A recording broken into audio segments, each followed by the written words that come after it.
So we just finished our first 2 days in Egypt touring with Samir. We found out about the tour from realegypt.net, and we looked at lots of different tour companies, but we liked this one the best because it was the most catered towards what we're interested in.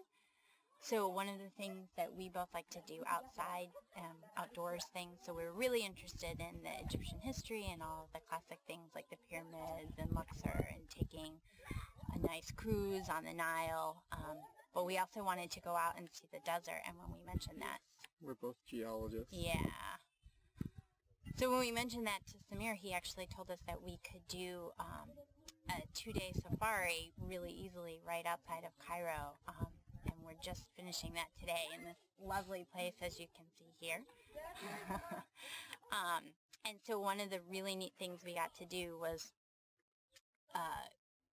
go to Demia El Saben, which is this really neat ancient ruins of a city and a temple, and there was no one there. We just spent all this time walking around. Yes, it was pretty amazing how much these large walls were intact. You could see like broken pottery all over and stuff, and there was nobody around. You couldn't, as far as the eye could see, the whole time. It was very beautiful. And you could literally just pick up pottery. It was like going to an archaeological site that no one had ever seen before because everything was just there, and you could explore on your own.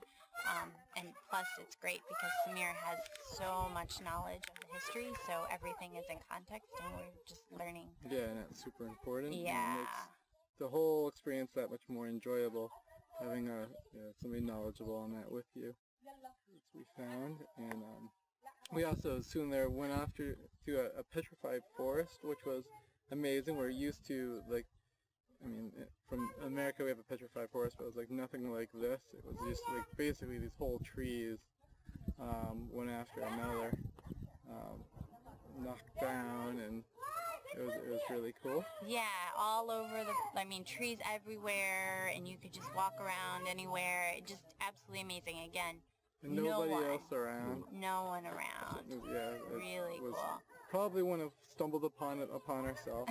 Definitely not. So, have you seen any reference for these sites in guidebooks or any travel itineraries? No. Not at all. Yes.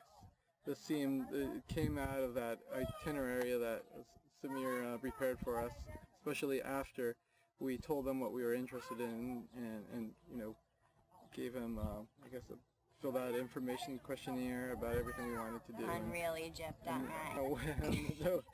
The whale. In the Wales Valley, yeah. It was like right up against this rock face, but on soft sand for sleeping. And of course, we had to do nothing, and we had this wonderful hot meal, yummy food prepared for us. I'm a vegetarian, and everyone's been really nice and helpful and accommodating for me. But if you eat meat like Brendan does, that's fine too. And the Wales Valley was really neat because we're both geologists and we actually hadn't even heard of it. But there's lots of good infrastructure there because it's a World Heritage Site. So there's camping, but there's also bathrooms if you're worried about that kind of stuff.